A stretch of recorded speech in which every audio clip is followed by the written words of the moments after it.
Calgary's real estate market continues to outperform the rest of the country, bucking the national trends, up 11% year over year and down just slightly compared to the peak. I'll tell you exactly how much later on in the video. But in an environment where interest rates continue to rise and where other cities continue to face massive declines in their markets, Calgary continues to thrive, and I'm going to tell you why. The definitive guide on how to manage your credit, product, penalty, price in that order. It's never been more important to get your mortgage right. All right, so in today's video, we are discussing the Calgary real estate market, which continues to buck national trends with 11% year-over-year increase in prices and only a slight fall off the highs that happened in May. Yes, we're only down about 2.7% compared to May, where we hit pretty much an all-time high in Calgary real estate prices. So while the rest of the country seems to be suffering, or at least Toronto and BC, Calgary continues to thrive, at least from a real estate perspective. And of course, we're calling thriving at this point being pretty much flatlined. And I'm going to get into all the details from the Calgary Real Estate Board. But before we do me that favor, hit that subscribe button, hit that notification bell, and please hit that like button so more people like you can see this video. And if you are in the market, you're thinking about getting in the market, but it just seems absolutely terrifying right now to buy a home, that's okay. There are certain markets in Canada where that definitely isn't the case. And at the end of this video, I'm going to talk a little bit about a program we've put together in order to help ease some of those fears, because I get it. It's scary right now, especially if you have short-term thinking in mind and you're thinking, what happens if the market crashes? But that's not necessarily something you need to worry about.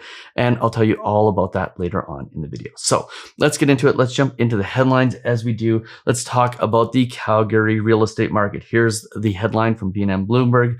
Calgary benchmark home price up 11% since August, says the board. This is really interesting. So up 11% since August, down about 2.7% from May, where we hit our all-time high. But here's what's really interesting. Detached homes are down 18% as far as number of sales go. So in other words, we're selling about 20% less houses than we were last year, which is a pretty significant number. Now, that doesn't mean the prices are down that much, but we're down in sales. But here's where it gets really, really interesting. Apartment sales are up 58%. That is a crazy number. So for those of you who aren't in Calgary, or those of you who aren't familiar with the Calgary apartment or condo market, the last several years with respect to condos and whatnot has been absolutely ridiculous. The number of new built condos has gone up, the amount of inventory has gone up, and prices have come down. In fact, my wife and I, we were able to scoop up a few properties in early 2020 because of how much those prices have come down. But for the most part, that market seems to be stabilizing. And what we're seeing is a shift from more expensive housing, so detached homes, to apartment style housing and low-rise condos and so on and so forth. And that shift is what's causing the lower end market in Calgary to pick up and pretty much maintain its values and maintain Calgary's values across the boards. Now, we're lucky.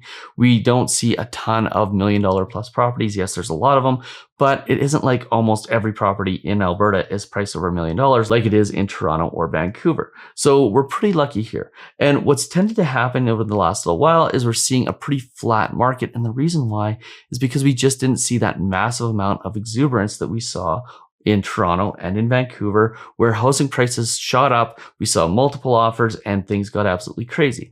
So typically markets that didn't get crazy in 2020 and 2021 are faring against higher interest rates a little bit better. So I want to take you in, and I also want to show you here the actual CREB numbers. Now this is interesting. I like this new graph from CREB. This shows some basic housing statistics. So sales obviously are down only 0.5% compared to last year.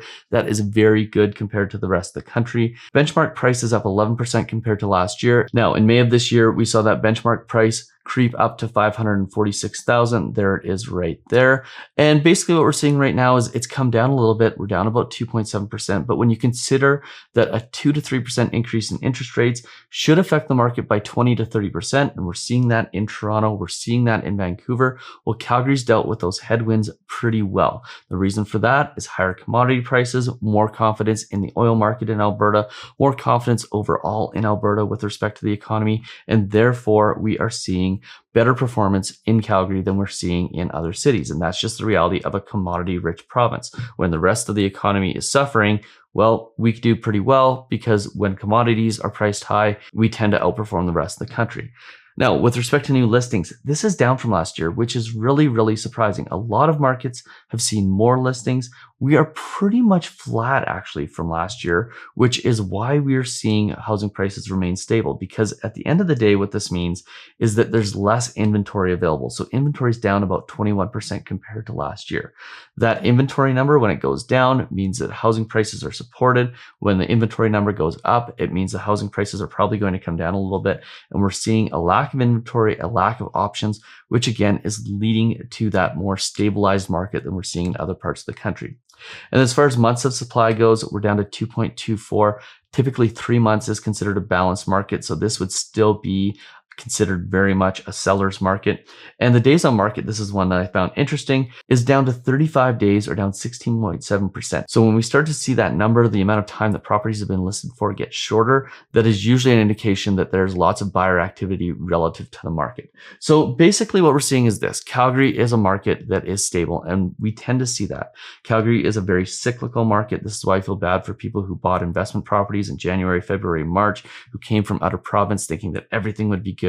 Because yes, everything's better than where it is back home, but Calgary being a cyclical market that is very much energy dependent, there is going to be a time where the rest of the market is performing well and Calgary is suffering. But right now, we're in the opposite of that. The rest of the country, Ontario, BC, not performing well. Calgary is performing okay, because even though it isn't correlated or causal, Calgary's market just tends to work in opposite ways of other cities. So the outlook for Calgary, especially if you're looking to buy in the city, is still good. Obviously, we're the third most livable city in the world, according to The Economist, #1 most livable city in Canada. And it's just a great city to live in that doesn't see major run-ups in prices or major rundowns. It just is a very stable real estate market. And it is a market where you can probably buy confidently, knowing that over the next 5, 10, 15 years, you're probably going to do okay if you're buying with long-term thinking in mind. Now, speaking of long-term thinking versus short-term thinking, let's talk about the fears that a lot of people are having of buying in the real estate market, because I get it. It's scary right now.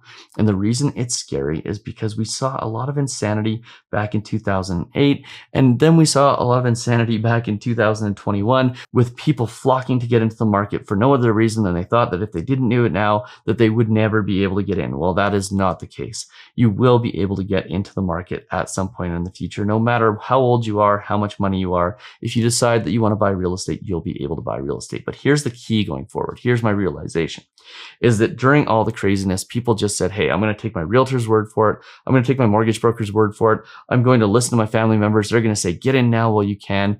And at the end of the day, there were a lot of people that made really bad buying decisions by paying $100,000, $200,000, $300,000 over list price.